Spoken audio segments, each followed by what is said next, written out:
नमस्कार। संसद टीवी की विशेष प्रस्तुति संवाद विशेष में आप सभी दर्शकों का बहुत बहुत स्वागत है। अभी हम मौजूद हैं देहरादून के इंडियन इंस्टीट्यूट ऑफ पेट्रोलियम संस्थान में और हमारे साथ मौजूद हैं संस्थान के director Harindra Singh Bisht sir. Doctor Harindra Singh Bisht sir, मैं आपसे जानना चाहता हूँ, 64 साल हो गए संस्थान के स्थापना के। ऐसे में संस्थान की अचीवमेंट्स को आप कैसे देखते हैं? 64 वर्षों में देश के हित में क्या क्या संस्थान ने बेहतर काम किया है? 1960 में जब ये संस्थान की स्थापना की गई थी तो उस समय इसका मेन ऑब्जेक्टिव था कि देश में जो नेसेंट उस समय जो डेवलप होने वाली पेट्रोलियम इंडस्ट्री उसको कैसे सपोर्ट किया जाए। तो उसके लिए ये संस्थान की स्थापना की गई थी। पिछले 64 साल में हमने 50 से ज़्यादा तकनीक डेवलप करी हैं और इस समय भारतवर्ष में 23 रिफाइनरीज़ हैं और उन 23 में से अधिकतर रिफाइनरीज़ में हमारे डेवलप किए हुए प्रोडक्ट्स, प्रोसेसेस या तकनीक्स आज सक्सेसफुली चल रहे हैं। तो हमने almost every aspect of refining technology में हमने हमारी जो संस्थान की जो कैपेबिलिटीज़ हैं उनको दिखाया है कि हम क्या क्या काम कर सकते हैं और इसमें से कुछ ऐसी टेक्निक्स हैं जो दुनिया में सिर्फ भारतीय पेट्रोलियम संस्थान ने ही विकसित करी हुई हैं। जो संस्थान की बात करें, ऐसे में देश की एनर्जी की नीड्स लगातार बढ़ रही हैं। ऐसे में संस्थान की भूमिका को आप कैसे देखते हैं राष्ट्रहित में? बिल्कुल, आपने बहुत सही कहा कि भारत में क्रूड ऑयल का उत्पादन बहुत ही कम होता है। हमारे देश का 85% से भी ज़्यादा क्रूड ऑयल हम बाहर से आयात करते हैं और अगर बाहर कोई जियोपॉलिटिकल सिनेरियो हो जाता है, कोई लड़ाई हो जाती है और क्रूड ऑयल के जो बनाने वाले देश हैं उनकी अगर कोई मंशा बदल जाती है तो हमारे देश की एनर्जी सिक्योरिटी को बड़ा एक खतरा हो सकता है।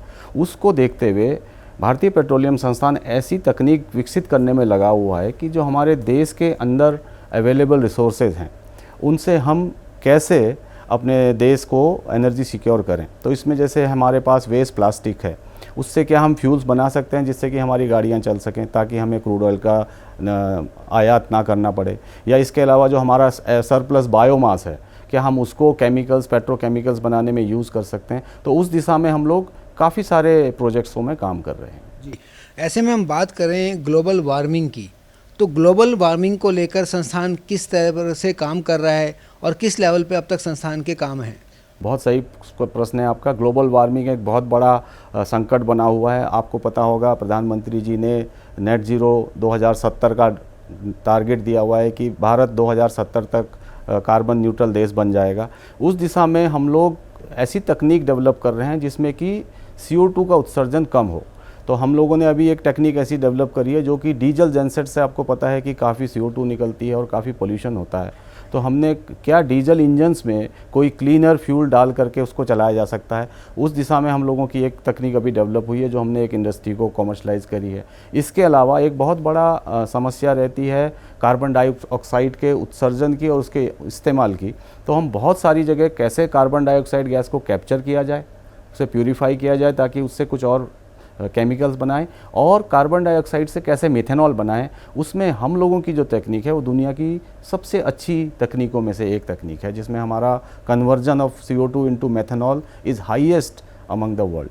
जी, हम बात करें 2047 के विकसित भारत के प्रधानमंत्री नरेंद्र मोदी के लक्ष्य की, उसको लेकर संस्थान की क्या योजनाएं हैं? कैसे बेहतर भविष्य की योजनाओं को लेकर संस्थान काम कर रहा है? कैसे एनवायरनमेंट फ्रेंडली योजनाओं को लेकर संस्थान के काम हैं?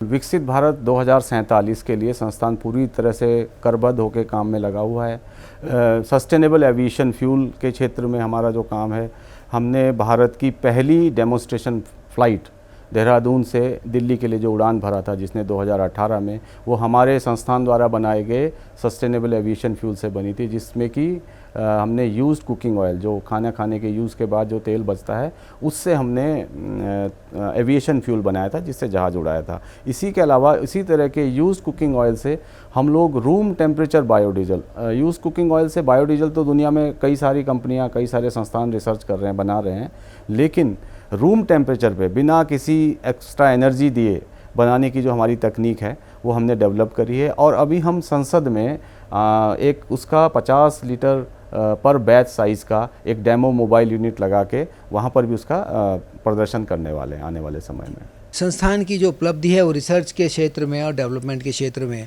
रिसर्च और डेवलपमेंट के अलावा इंडियन इंस्टीट्यूट ऑफ पेट्रोलियम ऐसे और कौन से काम करता है जिनकी जानकारी होनी चाहिए, और क्या क्या ऐसे उनके विस्तृत काम हैं? बहुत सही प्रश्न है आपका। रिसर्च तो हम लोग करते ही हैं, इसके अलावा कैसे हमारे देश का जो ह्यूमन रिसोर्स है उसको और डेवलप किया जाए, तो हमारे जो ट्रेनिंग प्रोग्राम्स हैं, भारतीय पेट्रोलियम ट्रेनिंग संस्थान के ट्रेनिंग प्रोग्राम फ्लैगशिप प्रोग्राम हैं। हमारे यहाँ देश की अधिकतर रिफाइनरीज से उनके जो इंजीनियर्स हैं वो ट्रेनिंग लेने के लिए आते हैं, और इसमें हमारे यहाँ के जो ट्रेनिंग लिए हुए लोग हैं वो उन संस्थानों के हेड बने हैं। They have reach to the top most positions of these institutes.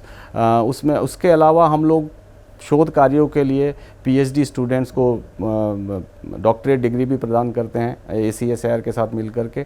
हमारे यहाँ अभी आज की तारीख में 90 से ज़्यादा पीएचडी शोधकर्ता काम कर रहे हैं, जो कि आने वाले समय में देश के विभिन्न जगहों में जा कर के अपनी इस नॉलेज से देश को आगे बढ़ाएंगे।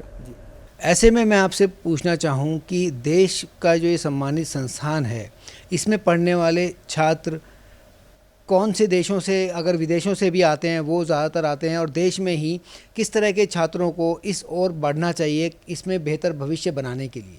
इसमें हम लोग जो हैं वो मास्टर्स साइंस में जो मास्टर्स करे हुए जो बच्चे होते हैं वो लोग अगर वो नेट और गेट क्वालिफाई करके आते हैं तो उनको हम लोग पीएचडी प्रोग्राम में एनरोल करते हैं। उनको भारत सरकार की तरफ से UGC और CSIR की तरफ से फेलोशिप्स भी मिलती हैं इस काम के लिए। और अधिकतर विद्यार्थी तो हमारे देश के ही हैं, लेकिन हमारे पास में कुछ अफ्रीकन कंट्रीज से भी विद्यार्थी आते हैं जो यहाँ पे अपना शोध काम करते हैं। माननीय उपराष्ट्रपति संस्थान में आए, उन्होंने छात्रों से मुलाकात की, रिसर्चर्स से बात की। उनके संबोधन से कैसे आप प्रेरित होते हैं, कैसी प्रेरणा बाकी छात्रों को मिली? सभी उत्साहित भी थे उनके आने के बाद।